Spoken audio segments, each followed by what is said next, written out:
This clicker isn't working. It was working. I know. I got it. All right, okay.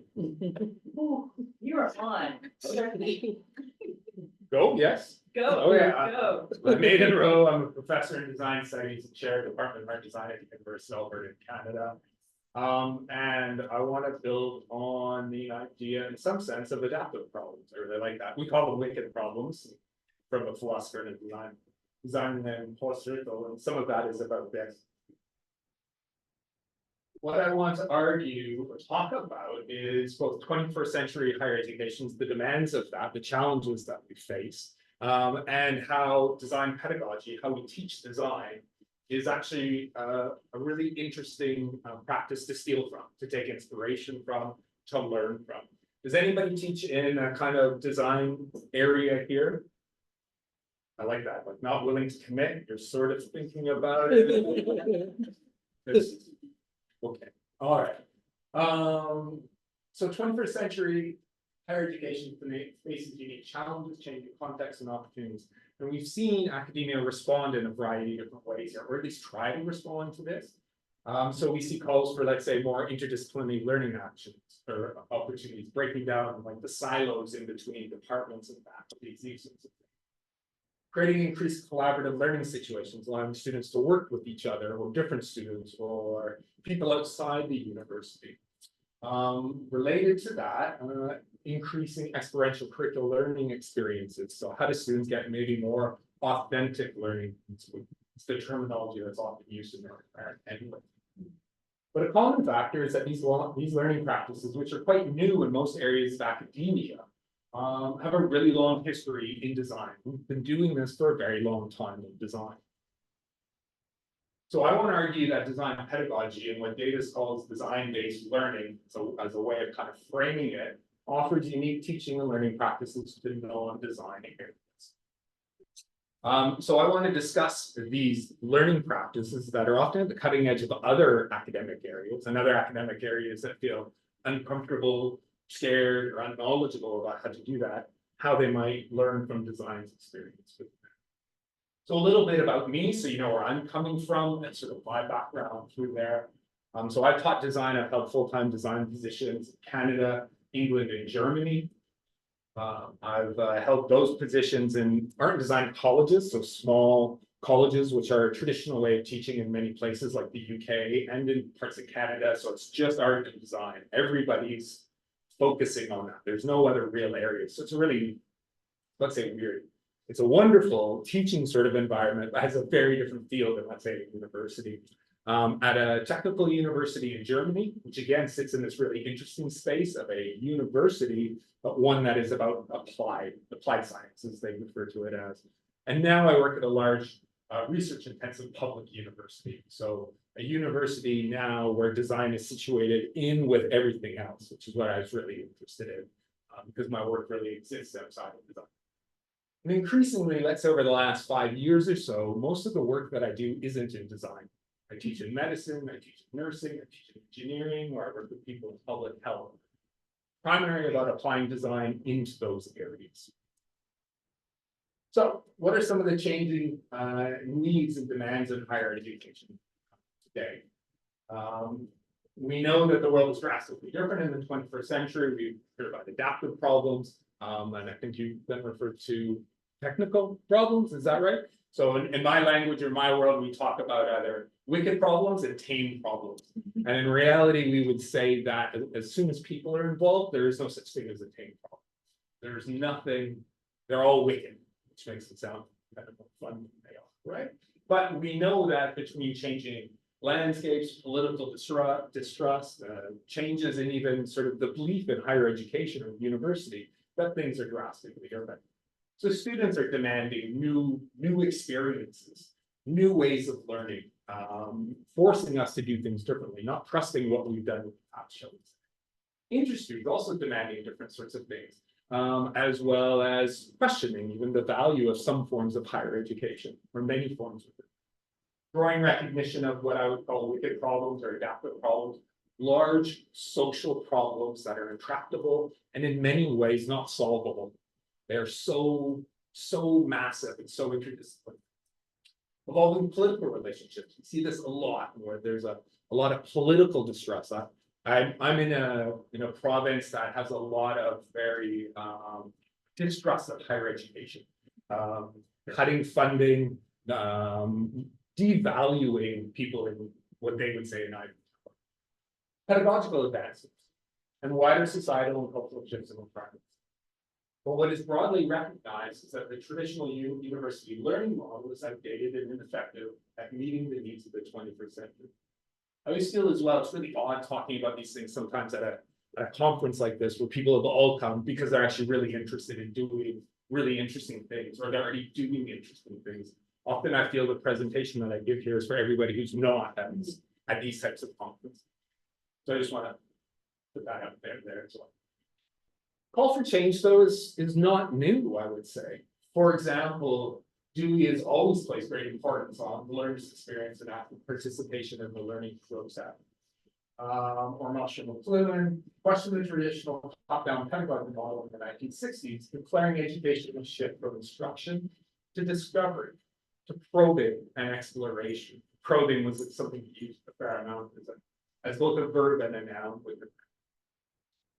We've also seen a recognition of needed change in a call for pedagogy that supports creativity, innovation, and critical thinking as needed skills for the 21st century. And again, what's really challenging about many of these things is they don't sit very easily within one discipline or one degree or one faculty through there, and they're not supposed to. But obviously, our universities are structured that way and politically survive that way. Incorporates experiential learning. So things like co-ops, practicums, or work experience opportunities for students are more and more talked about and recognized as valuable. Enables students to learn between and across disciplinary and functional boundaries. And embraces the growing scale and complexity of social system problems. Often these are called big issue problems, or thinking about the United Nations sustainability goals. Thinking about that are really quite interesting in that sort of way. And that's not an exhaustive list of any of these demands, but these needs help to articulate the changing spaces of higher education. And I want to now talk about just the design studio. I'm just going to talk a little bit about how we teach in design, because it is quite different, I want to say, before moving on to the main part with it there. So, is anybody familiar with the design studio? How we teach within there besides yes and yes? No. So design is really weird. Design it in a good way. It's what I do and what I love. But the design studio usually involves cohort learning. So students are brought in together and they stay together often. They might stay together through their whole 4 years. So they really develop relationships that are quite different than going to a philosophy 100 class where there's 200 people. And then I go to my social 100 class and there's 200 different people, or whatever it happens to be. Usually we're talking about 12 to 20 students, something like that. This is not an economically advantageous way of teaching, just so you know, right? They often meet for longer periods of time. So let's say in my university, a normal class would be 3 hours a week. In normal, if I was taking I picked on philosophy the whole time. Philosophy 100 would meet, 1 hour a week, 3 times. We would meet 6 hours. Studio time just takes more time through there. It blends problem and inquiry-based learning, resulting in design responses.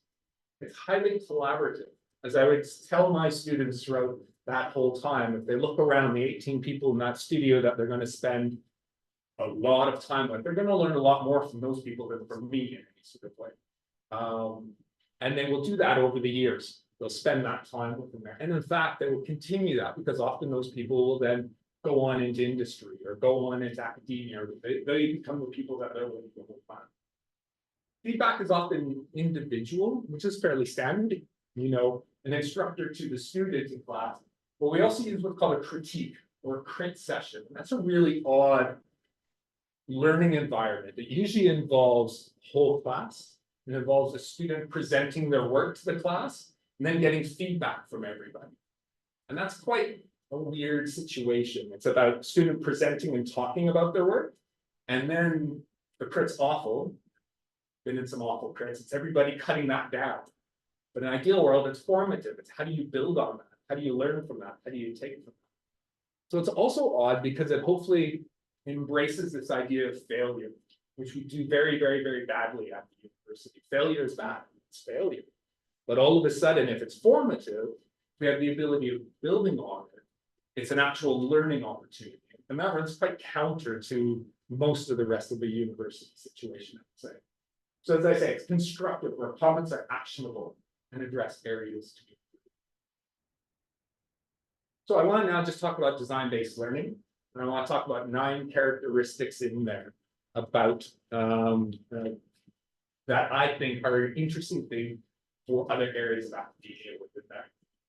So Davis, who's created this idea of design-based learning, or at least structured it, says that it features learning and problem solving perfectly suited to an environment of ever-expanding information, diverse citizen needs, and great uncertainty created by the failure of traditional problem-solving models. Which sounds like today.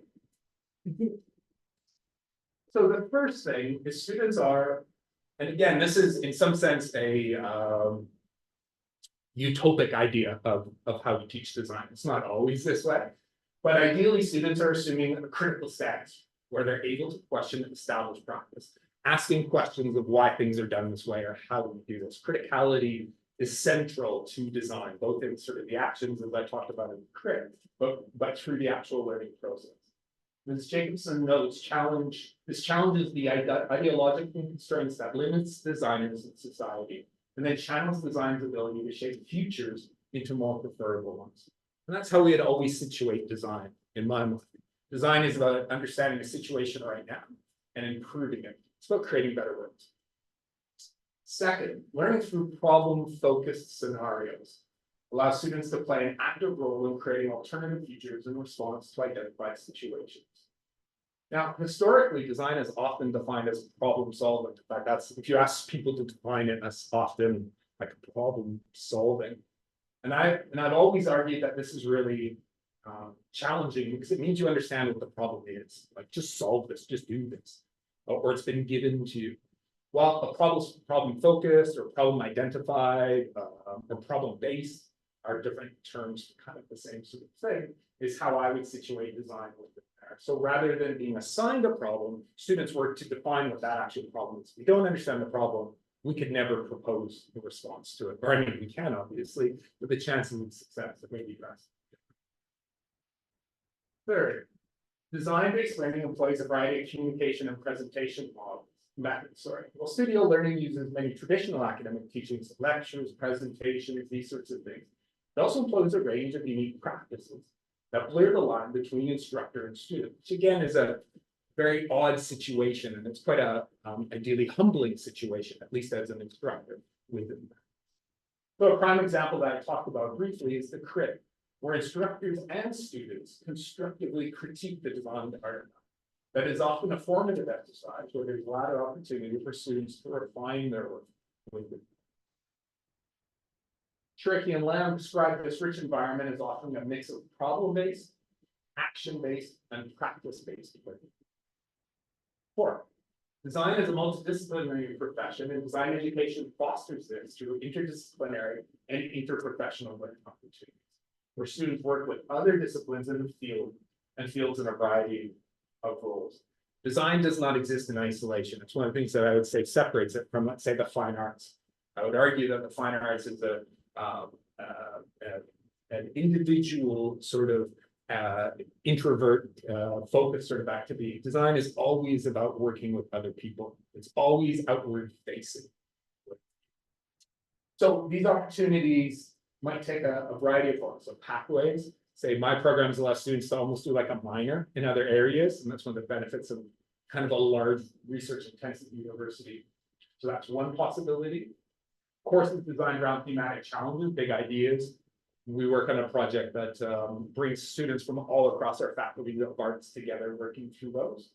Or Brees might work with a collaborating partner or client, bring somebody into the classroom, or more importantly, and maybe more effectively, push the student outside of the classroom to work with people. to develop those skills that are in many ways impossible to develop in our normal sort of teaching environments. Related, collaborative learning situations are a key feature of design-based learning. Students work with, not just for other actors, fellow students, users, collaborators throughout the design work. These learning scenarios ensure that students are interactive, and importantly, as Shulman notes, create extended forms of co-accountability where students are responsible to their peers and not just their instructors. This is often called things like co-design or participatory design, a variety of those things. 6. Design, and by extension, design education, is a future-oriented activity. One that imagines and brings to life that which does not yet exist. But as Ward notes, this allows us to push the boundaries of knowledge. Design has a key role to play in bringing social, political, and environmental change. And it's not only concerned with the creation and materialization of possible worlds, but also the way of thinking and critically responding to current issues and concerns. I always talk to this about my students, and I frame it that way, you know, this future-oriented activity that something doesn't exist, and we have the opportunity of creating whatever that is. 7. Curricular and co-curricular experiential learning experiences that situate education beyond the classroom. So I've talked a bit about this, but climate-based briefs, community-based learning have long been a feature of design-based learning. While falling under a variety of names, co-ops, working to create learning practicums, design education incorporates these learning experiences, enabling learners to interact with the world and importantly to integrate new learning into old constructs. I'm good? All right. Well, you have until. All right. 8. Learning through hands-on creation and making is central to design-based learning. Making, often by our hands, at some point, hopefully, often on computers or in a variety of different sorts of tools, is a thread that's always running throughout the various stages of creation taking place. And this iterative process where a designer makes it new and improves upon previous versions is a key to studio activity. As Davis notes, making is a form of learning, a way to understand and construct knowledge and not just a final expression of that learning. 9. 5. Design as a discipline and pedagogy is most successful when framed through a human-centered approach, with genuine opportunities for creating with those we design for, and most importantly, with. Again, returning to this idea of what I would call co-design. As Penn and Thompson-Wise note, designers take this approach to better understand those for whom designers are designed. These characteristics identified, and this isn't exhaustive, it's not everything that's within there, right, and required, but it captures many of the unique kind of teaching and learning practices within there. And I do want to note that obviously many of these practices exist elsewhere. Lots of areas do things like this. So problem-based learning has a history in medical education, really where that came from. McGill, I believe, in Canada. And experiential learning obviously has a rich history in many areas, but engineering, education, computing science, nursing. So I want to be clear, I'm not laying claim in some sort of sense to these things specifically. And design education has a lot of work to do as well. Design education, again, this is quite a utopic sort of idea, or what I've worked or try to work how design education can be.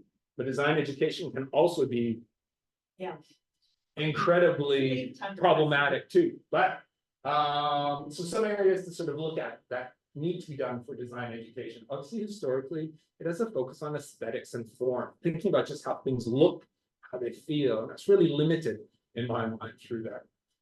There's really a lack of rigor in research methods and practices. And this has a lot of history to the idea that design was often taught in these art and design colleges on its own without any other exemplars to steal from. And design, to be honest, needs to really align with a more culturally, socially responsible practice. Everything that we look at that surrounds us has been designed. There's a hell of a lot of stuff that surrounds us that's been designed. Yes, and not designed well necessarily. Conclusion, my favorite word. So there's been consistent calls for change in higher education, teaching and learning practices to address a world of infinite complexity, endless possibility, and near constant change. These demands come from many areas, including faculty, industry, society, governments, and most importantly, students. While many of these needed pedagogical practices are more recent to the majority of academia, they have a long history in design pedagogy, particularly as described by Davis. go through those, which I just talked about.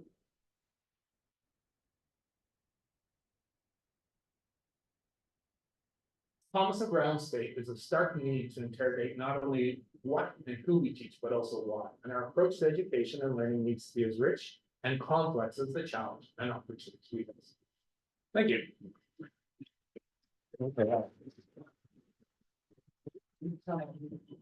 Oh, that's fine. Don't worry. I did. Taking notes. It's all We have good. Time for questions. It's all good. We got through it. Yeah, thanks for that. It really followed very nicely in some of the questions I had, I think. So interesting enough, I was talking with a colleague in Menus who is in innovative design, it's called in our university, about collaborating between philosophy and the design department. And what's your view on that? Because obviously you have the challenges between quite different subjects. And but we actually thought the students could really benefit from it if you have the kind of design